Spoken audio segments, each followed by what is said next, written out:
The Mock Turtle Story. "You can't think how glad I am to see you again, you dear old thing," said the Duchess, as she tucked her arm affectionately into Alice's, and they walked off together.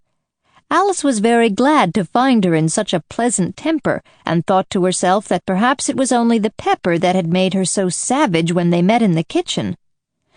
"When I'm a duchess," she said to herself, not in a very hopeful tone, though, "I won't have any pepper in my kitchen at all. Soup does very well without— Maybe it's always pepper that makes people hot-tempered," she went on, very much pleased at having found out a new kind of rule. "And vinegar that makes them sour, and chamomile that makes them bitter, and barley sugar and such things that make children sweet-tempered. I only wish people knew that, then they wouldn't be so stingy about it, you know." She had quite forgotten the Duchess by this time, and was a little startled when she heard her voice close to her ear. "You're thinking about something, my dear, and that makes you forget to talk. I can't tell you just now what the moral of that is, but I shall remember it in a bit." "Perhaps it hasn't one," Alice ventured to remark. "Tut, tut, child," said the Duchess. "Everything's got a moral if only you can find it." And she squeezed herself up closer to Alice's side as she spoke. Alice did not much like her keeping so close to her, first because the Duchess was very ugly, and secondly because she was exactly the right height to rest her chin on Alice's shoulder, and it was an uncomfortably sharp chin. However, she did not like to be rude, so she bore it as well as she could. "The game's going on rather better now," she said, by way of keeping up the conversation a little. "'Tis so," said the Duchess, "and the moral of that is, oh, 'tis love that makes the world go round."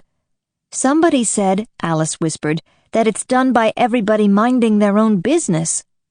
"Ah, well, it means much the same thing," said the Duchess, digging her sharp little chin into Alice's shoulder as she added, "and the moral of that is, take care of the sense, and the sounds will take care of themselves." How fond she is of finding morals in things, Alice thought to herself. "I dare say you're wondering why I don't put my arm round your waist," said the Duchess after a pause. "The reason is that I'm doubtful about the temper of your flamingo. Shall I try the experiment?" "He might bite," Alice cautiously replied, not feeling at all anxious to have the experiment tried. "Very true," said the Duchess. "Flamingos and mustard both bite, and the moral of that is, birds of a feather flock together." "Only mustard isn't a bird," Alice remarked.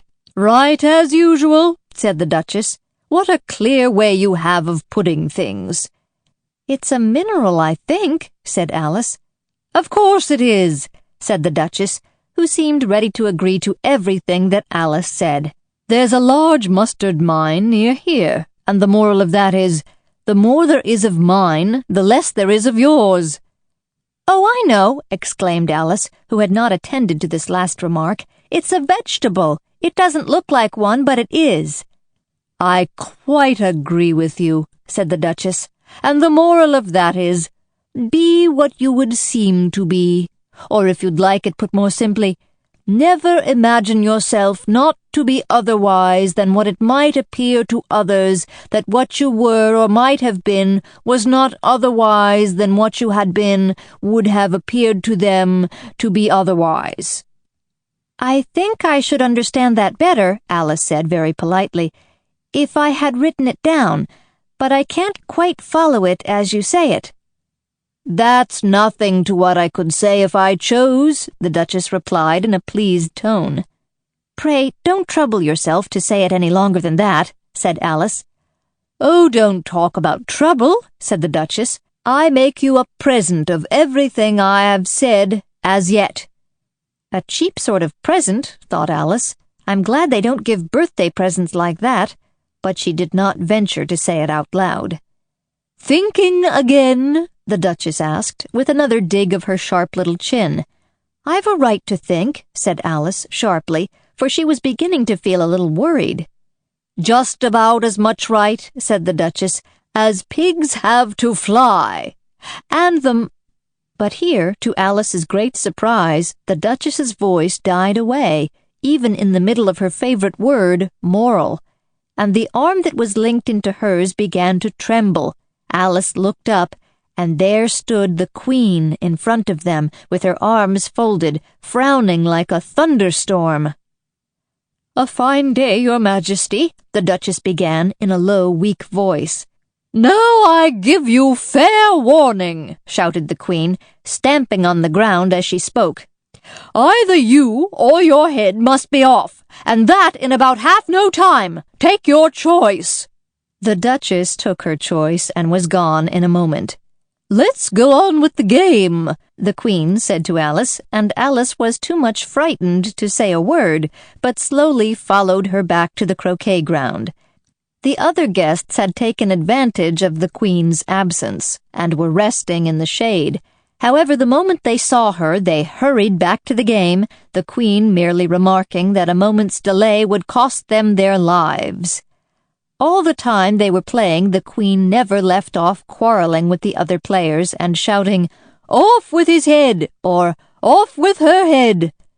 Those whom she sentenced were taken into custody by the soldiers, who, of course, had to leave off being arches to do this, so that by the end of half an hour or so there were no arches left, and all the players, except the King, the Queen, and Alice, were in custody and under sentence of execution.